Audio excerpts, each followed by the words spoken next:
Assalamualaikum warahmatullahi wabarakatuh. Baiklah, saya peserta pelatihan dasar CPNS tahun 2021 dari Angkatan 23, kelompok 4, akan menjawab tugas yang diberikan oleh pengampu kami, yaitu Dr. Randes Tarmizi, mengenai komitmen mutu pada Agenda 2. Sebelumnya, saya Sukmayeti dari lingkup pemerintahan Kabupaten Agam, bertempat tugas di SDN 21 Pasir Tinggi. Nah, di sini, sesuai dengan pertanyaan yang pertama, coba contohkan tindakan kreatif dan inovatif dalam melaksanakan tugas pokok dan fungsi Bapak Ibu yang sudah dilaksanakan selama ini. Nah, untuk beberapa hal yang sudah saya lakukan terkait dengan kreatif dan inovatif yang berhubungan dengan pekerjaan saya sebelumnya adalah seorang guru di guru agama yang diangkat di SDN 21 Pasir Tinggi. Nah, salah satu hal inovatif dan kreatif yang dapat saya lakukan yaitu dengan ketika proses pembelajaran. Seperti yang kita ketahui bahwa proses pembelajaran di saat era pandemi ini adalah pembelajaran dengan menggunakan video, artinya pembelajaran daring. Nah, yang dapat saya lakukan adalah dengan membuat video pembelajaran seperti yang saat ini sedang saya lakukan dengan merekam kegiatan pembelajaran yang dibuatkan dengan PowerPoint, kemudian saya rekam.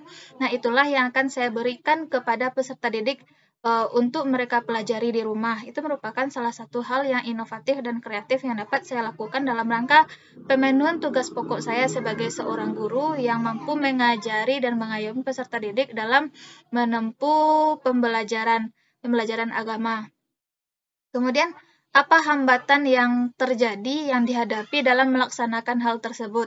Nah, menurut saya dalam pelaksanaan hal ini, beberapa hal yang dapat menjadi hambatan itu adalah ketika para peserta mengakses link yang saya berikan itu terkadang mereka terkendala karena kuota internetnya tidak ada. Karena kalau daring berarti mereka harus memiliki kuota internet dan hal itu terkadang hanya sebagian siswa yang mampu mengakses, sedangkan sebagian yang lain itu mereka belum mampu mengakses sehingga pendidikan tersebut prosesnya tidak merata.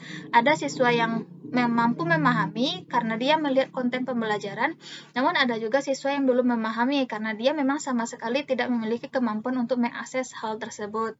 Dan hambatan yang lainnya yaitu dengan kurangnya pengawasan dari orang tua. Seperti yang kita ketahui bahwa proses pembelajarannya itu ada pembelajaran dari rumah. Berarti yang mengawasinya secara langsung itu adalah para orang tua siswa.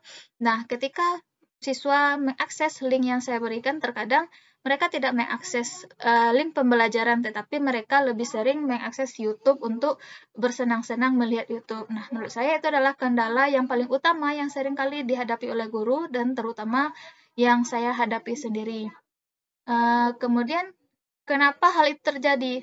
Karena memang pembelajaran daring ini terkadang tidak menjamin keefektivitasan proses pembelajaran.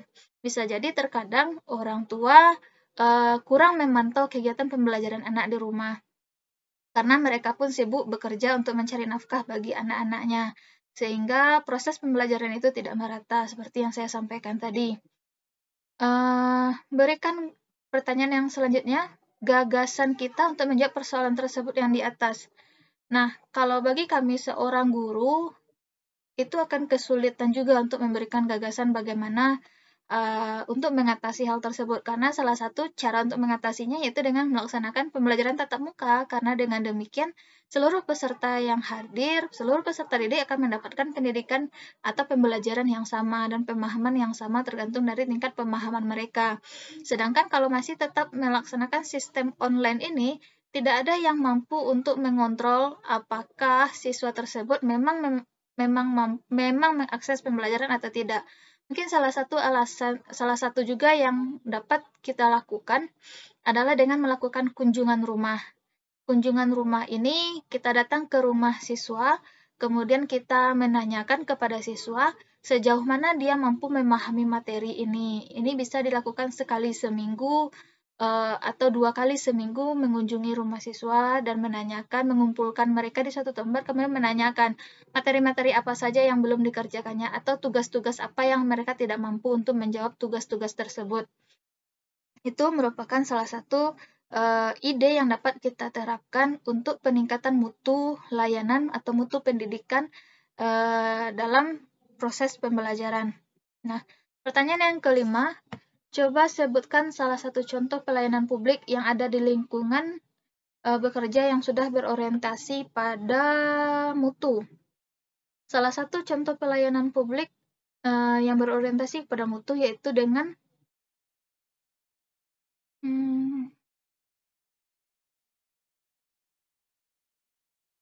untuk pertanyaan ini, saya rasa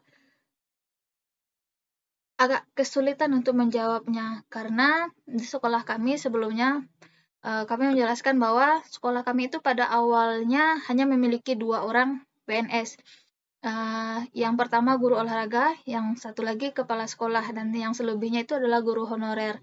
Nah, baru pada tahun 2019 baru ada tambahan guru PNS 2 orang, dan baru kami masuk pada bulan Januari sebagai PNS di sana, dan ditambah dengan pada bulan Maret 2 orang P3K.